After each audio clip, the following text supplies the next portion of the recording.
Welcome to the Steady On podcast, where God's hard truth meets your hard story. I don't need to tell you that life gets hard. Life gets hard, really hard. But God's faithfulness is still active and alive in our hard.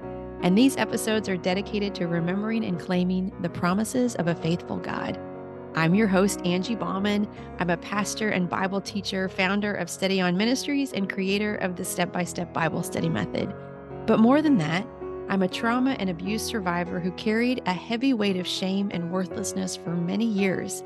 And I still struggle, but I live in much more freedom now because I know God through His Word and speak truth to the lies of the enemy with His Word. And that's what we do here. On Mondays, we take it in by studying the promises of God. And on Wednesdays, we live it out with teaching and testimony on the promises of God. So thank you for tuning in, my friend. You are the reason for this show. And I'm so very, very glad you are here. Let's get started. Welcome into an episode that is filled with struggles and setbacks, as well as perseverance and victory. Today, I'm welcoming authors whose story is told in the Academy Award-nominated documentary, Time. Fox and Rob Richardson were separated for 21 years during Rob's incarceration for robbery. They'll talk about the desperation that led them to make that disastrous decision, being caught up in a legal system where people who are poor and of color are discriminated against, and the horrors of Angola prison. But with even more power than those tragic events, you'll hear them talk about love.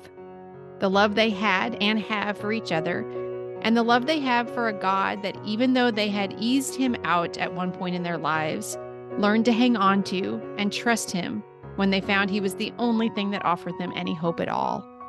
Our verse this week is Philippians 4:11, the second part. Hear it in the NIV. The Apostle Paul is writing here and says, I have learned to be content, whatever the circumstances.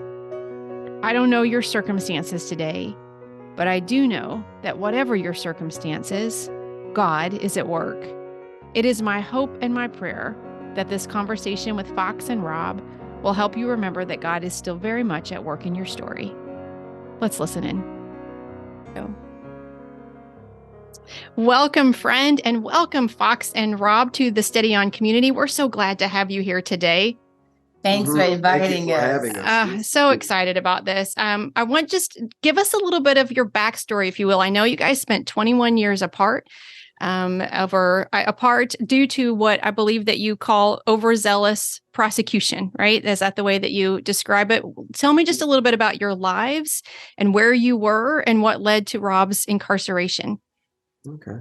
For your viewing audience, we are Fox and Rob as a couple. We're noted as Fox and Rob. We are a formerly incarcerated couple. We spent more than 21 years as an incarcerated couple before receiving clemency in 2018 from our governor. Rewind all the way back to 1987. We were high school sweethearts that found ourselves in love with one another. And after maybe about 10 years of on again, off again relationships with one another, me weighing him down. And I am the woman for you, young man. It took some wooing, did it? Right. Spanking. Well, after she wore me down in 1997, we went to Kissimmee, St. Cloud, Florida, where we eloped and we got married. We spent that evening having fun at Pleasure Island, which is, I think it's no longer there, but it is part of the Disney property. Right, the Disney property, where we bungee jumped to consummate our marriage. Excited about the life ahead with one another.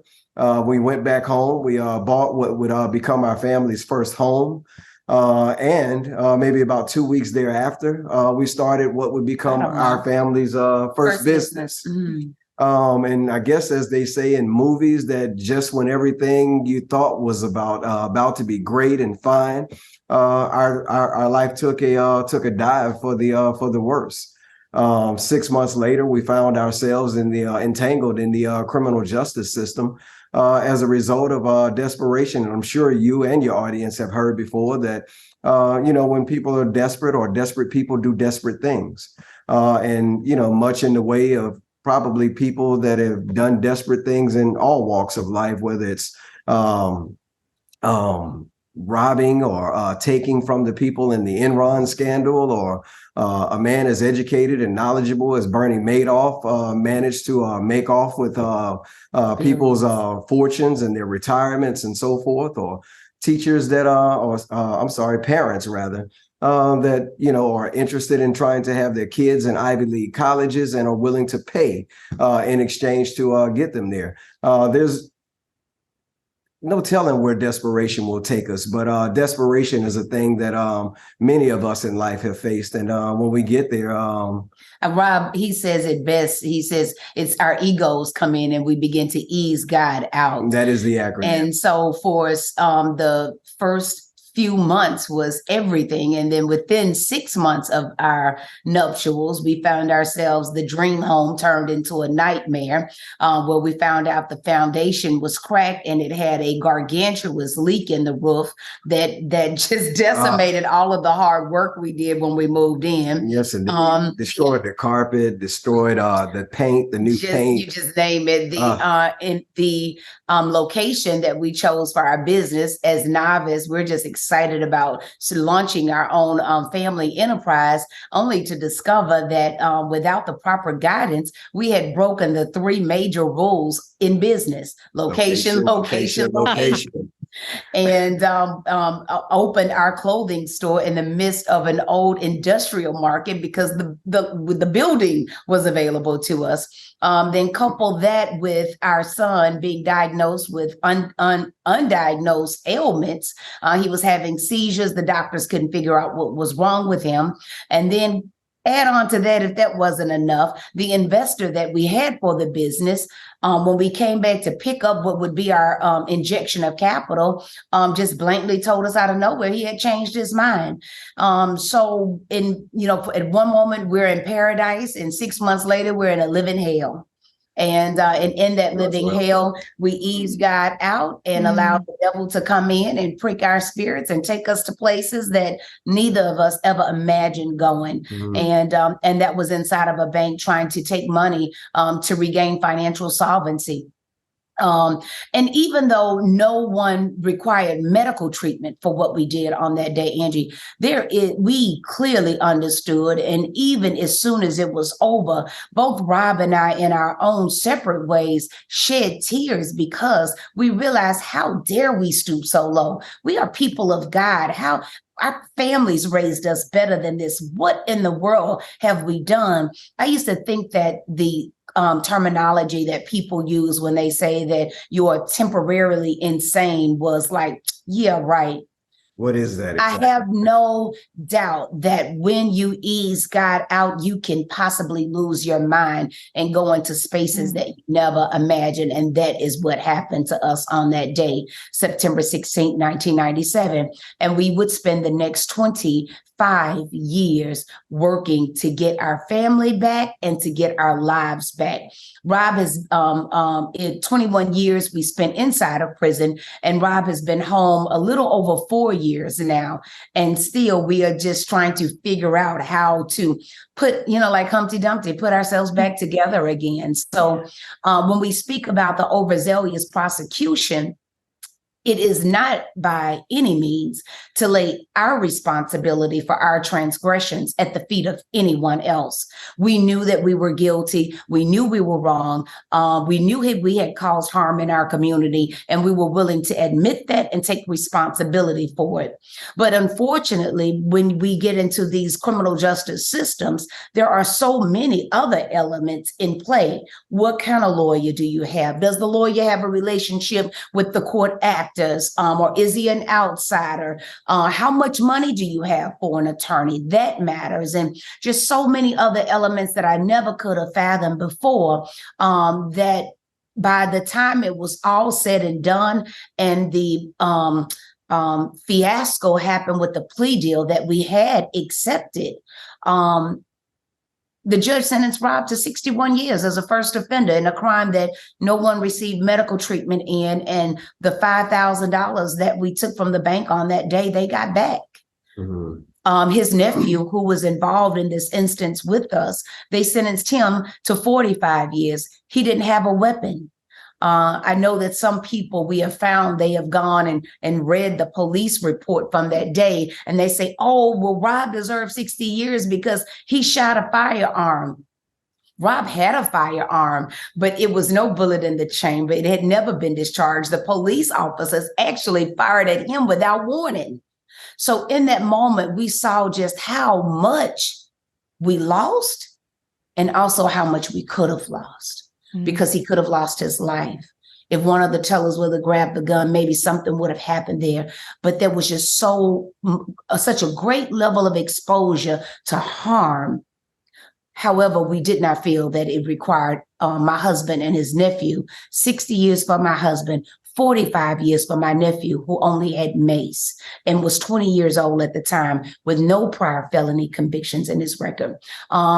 For my instance, I ended up taking a plea deal for my time, for my role in the incident. And my role was dropping my husband and his nephew off at the bank. Angie, the DA's first offer to my attorney was 40 years for me. 40 years. My.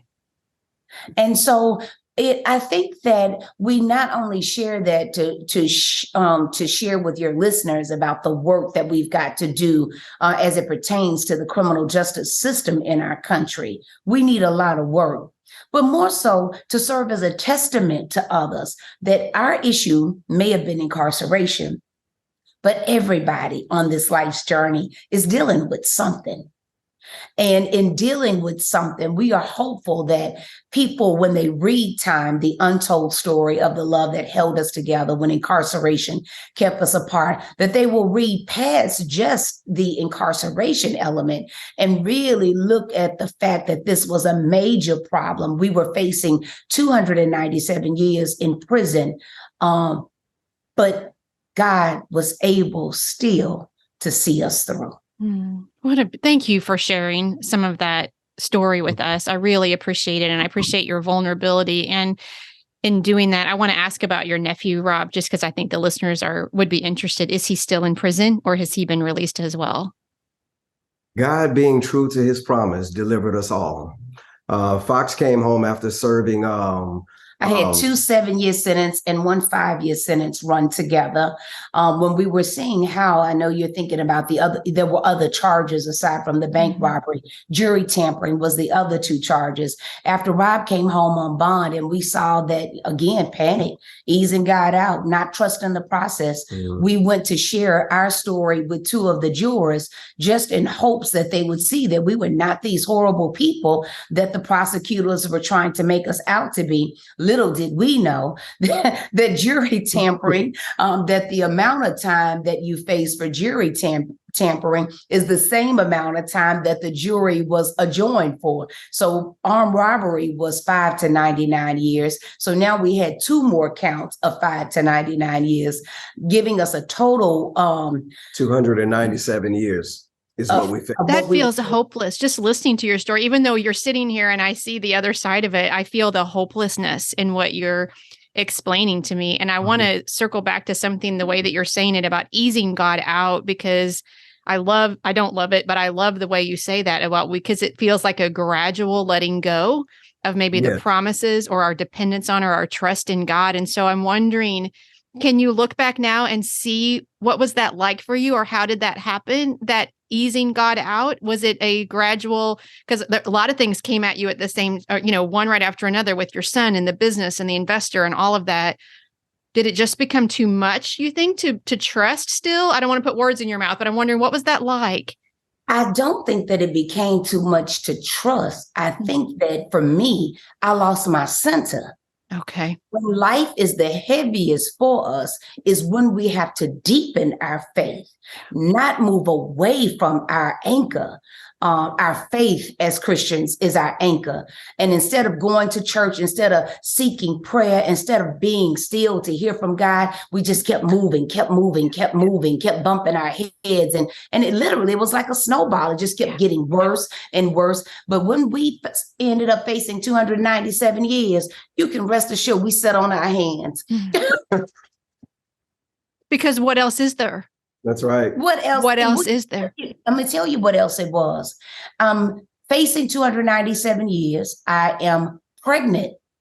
Oh. They have put me on suicide watch because the warden has told the jailer that they're in so much trouble. I think she's going to try and take her life. So put her in solitary confinement on suicide watch. And I am in this suicide chamber with no windows, no clock, no sense of time, absolutely nothing but me, this baby in my womb, and God.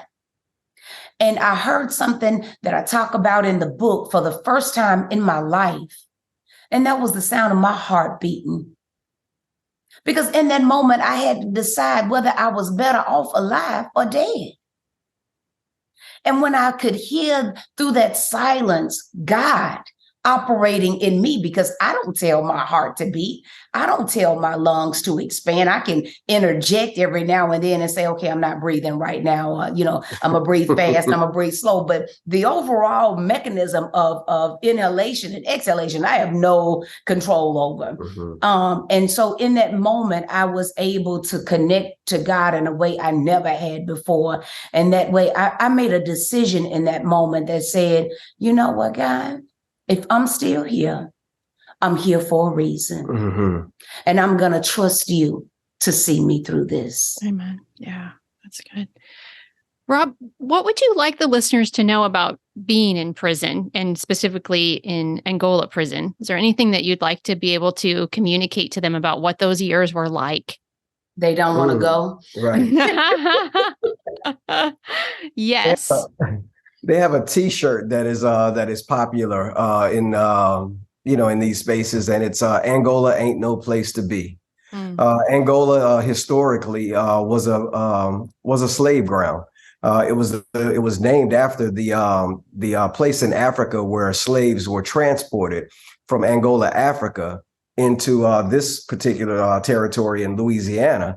And they named the ground itself Angola. It was a breeding ground where they bred slaves, and then they brought them down to New Orleans, where they auctioned them off on the auction blocks. And that's where the prison is built now, where that happened? That's where it still stands. It still stands there, all 18,000 acres of it. I had no idea. It's surrounded by 3/4 of it is surrounded by the Mississippi River.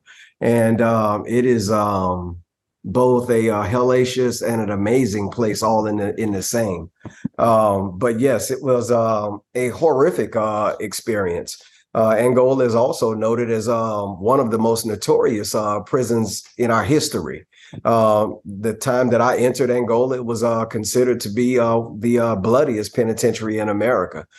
People are there full of hopelessness and despair. It is not the Club Med or Club Fed that a lot of people would like to think that it is, where taxpayers are spending monies on good meals that we're eating 3 times a day, and that we're laying up and running air conditioning and those kind of things. Those things are far from the truth. And that education and rehabilitative programming is readily available, and all you have to do is just go get it. Those things are not true. Prison is a horrible place. The holding area where I was, Angola, is made up of about 6,000 men make up the population. And in a dormitory, each dormitory has about 100 beds inside of it, where you have 100 men to those beds. We share 6 toilets, 5 urinals, 4 showers, 5 sinks. And that is just a dehumanizing place. The food is terrible. It's mostly commodity food, so it's high in cholesterol, meaning eggs. It's high in starch, meaning white rice and beans and those types of things. And the pill call lines where people go to get medical treatment and to get the medications that they have been prescribed to are filled with men with diabetes, men with high blood pressure, men with heart conditions and the likes. And it's, again, like I say, just a really, really terrible place. And it is a place where courts send men to die.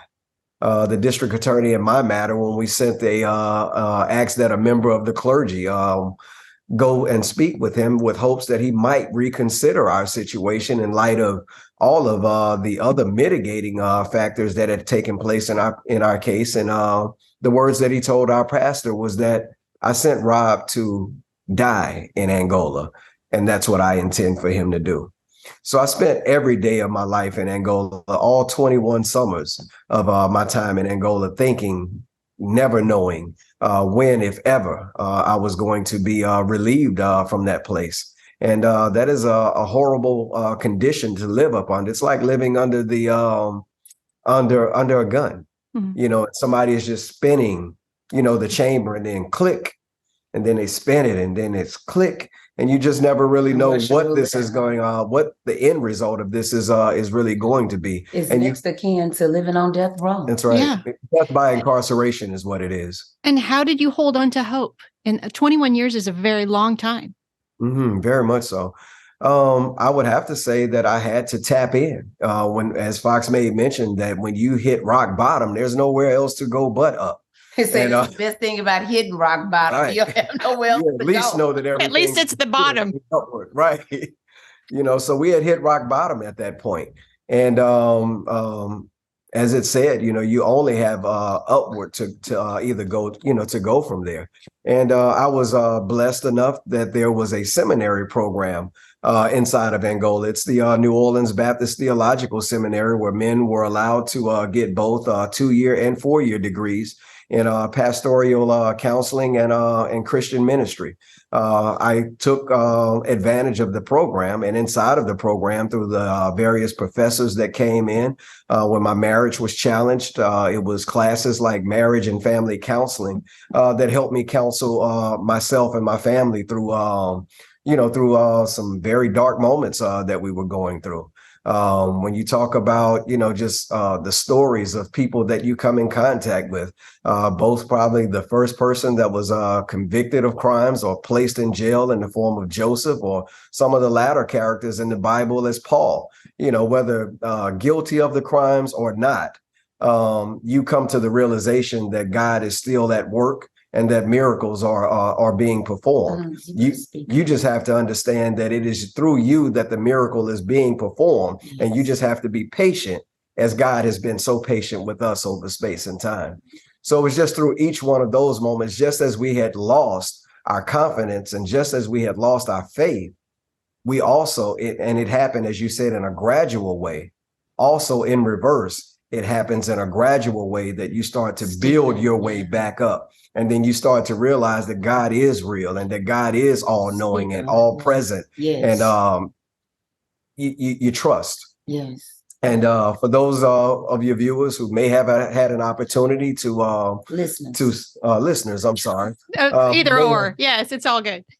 Who may have had the opportunity to see Time, the documentary, which is streaming live on Amazon Prime Video. At the end of the film, when I'm walking out of the prison, you see me with a T-shirt on that says "Never Give Up." Mm-hmm. That T-shirt was made in one of the skill programs that I had taken while being in prison, and it happened probably about 10 to 12 years into my 21-year incarceration. And I said, you know what? I'm going to make me a shirt today. And we were doing something on messaging or something like that, and how messages can be tied to campaigns and those types of things and marketed in a certain kind of way. And I said, you know what? The T-shirt that I'm going to make is to never give up. And the day that I walk out of this prison, I'm going to wear that T-shirt. What faith, huh? And yes.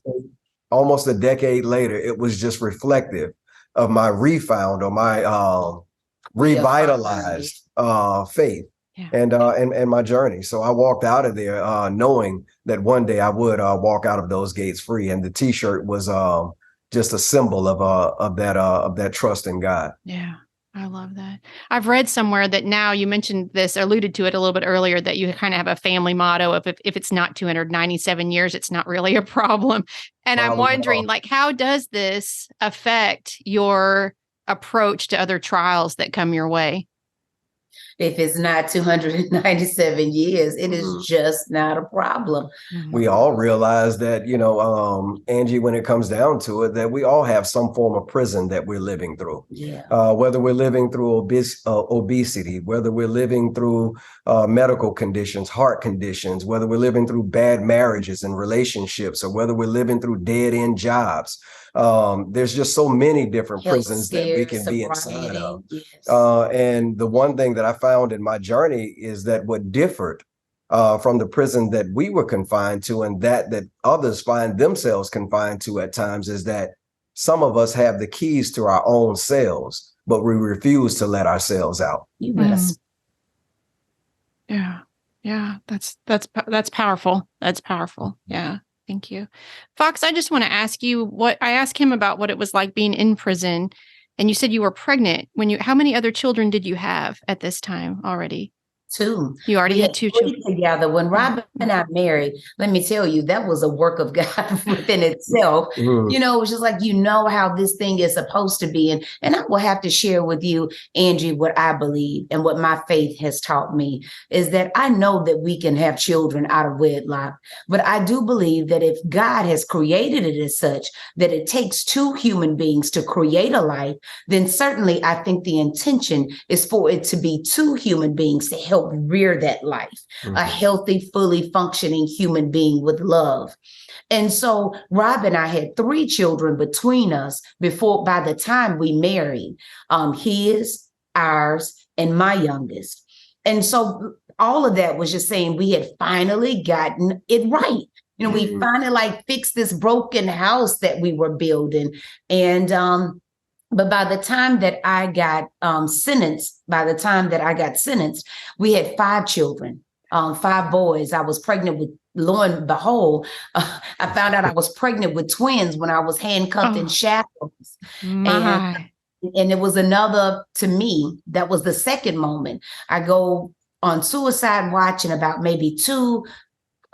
2 weeks later, I'm getting my first ultrasound done. And God reveals to me that not only am I pregnant with 1 child, I've got 2 lives inside of me. I didn't even know twins ran in my family. I'm like, what?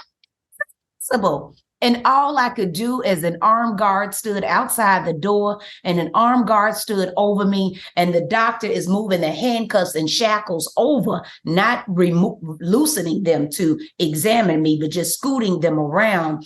And then I look at the screen, and these 2 lives are gifted to me to bring forth. For me, it was another sign from God that says, you're going to be all right. Yeah. Don't give up, not just for yourself, but for these babies. For you to give me something so amazing at the darkest moment of my life. I'm facing 297 years. I've got 3 children. And now I just found out I got 2 more coming. All I could do was laugh and cry and say, I trust you, God. Yeah. I trust you. Yeah. And I'm going to stick around here and figure out how the end comes. Yeah. I really appreciate what you both are saying about how we all face our own prisons in different ways. It's made me think of my own life just a little bit. I'm an abuse and trauma survivor, as the listeners well know. And I spent a lot of years carrying a heavy weight of shame and really believing that I wasn't worth anything, that I couldn't be used by God in the way. And sometimes now I think I always love to say, this is the sound of dry bones rattling, right? Like my life, because the Lord has done so much healing and work in my life.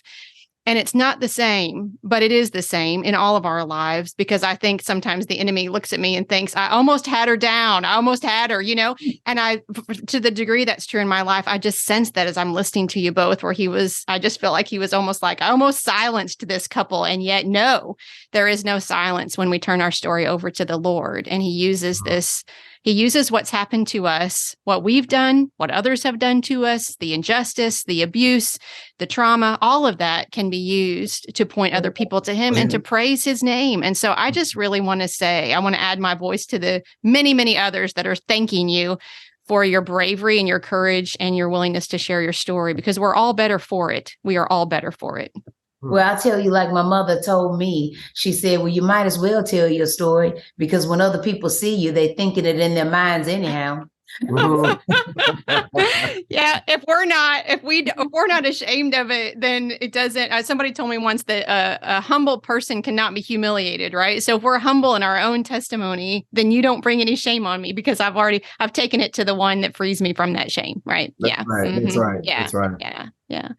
Hey, as you have done this work, as you've worked on the documentary and the book, and I know you have a family ministry as well, and all of that. Is there, for either of you, for both of you together, separately, whatever, are there Bible verses or passages that are particularly important to you as you do this work and continue to trust Him with your story? Hmm. Probably one that stands out to me is that I have learned that whatsoever state I be in, that which to be content. It doesn't mean that I have to be satisfied with the condition, but just content. Content is the part that says that you trust the process. Yes. You understand that in your struggles or in your shortcomings or in your transgressions, it is there that God shows His miracles. It is there that He's able to work. If you got it figured out already and your life is grand, there's really no work there for God to do. And when it comes to miracle making and and those kind of things. So that would be one that definitely stands out for me, Angie. Yeah. Angie, mine is the whole 1 Corinthians 13th chapter. If I speak in the tongues of men or angels, but do not have love, I am only a resounding gong or a clanging cymbal. And then my favorite line is when it says, and the greatest of these remain faith. And now these three remain: faith, hope, and love. But the greatest of these is love. Yeah. Yeah. Love is the most divine chemical in the universe, and it dissolves everything that is not of itself. Mm-hmm. Your tenacity is so moving to me for you both. And I'm confident that there have been moments that you didn't have confidence. I'm confident there have been times when God has been eased out, but you have not allowed that to be your story, right? You have not allowed Him to stay eased out, if you will. I love the way that you put that, because I think it's just so precious and relatable that I can look at my own life and see times when God eased out, and then we have to open ourselves to bringing Him back in. And when we invite Him back in, it's like a flood, is it not? He's like, oh, I am ready. I am ready to be here and to be in you and work through you. And so I just really appreciate so much that encouragement and that reminder today, because we can all pick that up for sure. I also love that just throughout this conversation, so often you talk about we. I love that you do it together. You're such an example of how love, as you said, Fox, can overcome so many challenges. And it doesn't mean it's easy, doesn't mean it's perfect, but it's a decision, is it not? I choose to stay in this. Yeah. I choose to stay in this. I choose to honor you with my actions, with my behavior. I choose to say I'm sorry when I haven't done it. And I choose you over and over again. So, and I think whether it's a marriage relationship, parenting, friendship, sometimes we say, no, I choose love today. Right. Mm-hmm. Right. Yeah. As you should have seen Rob yesterday. I had worked on his last good nerve. You must leave me alone right now, because you're not my favorite face. I just put that shirt on. Never give up, dear. Never give up. Right? Yeah. Oh my goodness. This has been so much fun and so inspiring and encouraging. Fox and Rob can be found at foxandrob.com. The book is called Time, The Untold Story of the Love That Held Us Together When Incarceration Kept Us Apart. You can find that wherever books are sold, and you can find other places to find and follow them at their website. And I will link all of that in today's show notes. And again, thank you so, so much for spending a little bit of time with us today. Thank you so much for having us. And we look to see you in New Orleans, Angie. I would love it. If I come and see my friend Mary, shout out to Mary, who's probably listening. If I come see my friend Mary, I will look you up. And Bob's going to cook breakfast and I'm going to wash the dishes. I love it. Thank you guys so much. And thank you, friend, for listening. Until next time, peace. So yeah, I told you you'd love them. The time I spent with Fox and Rob flew by. And I truly hope someday to take them up on their offer to cook me breakfast and wash the dishes. What an honor and a joy that would be. Connecting this verse to the Richardson story brings new meaning to it for me. It challenges me. If Rob can be content and trust God from a cell in Angola prison, then I can be content and trust God from wherever I am too. It's Philippians 4:11b, and it says in the NIRV, I have learned to be content no matter what happens to me. Thank you, Fox and Rob, for serving us today with your Live It Out story. You are an inspiration, and we are better for the time we've spent with you today.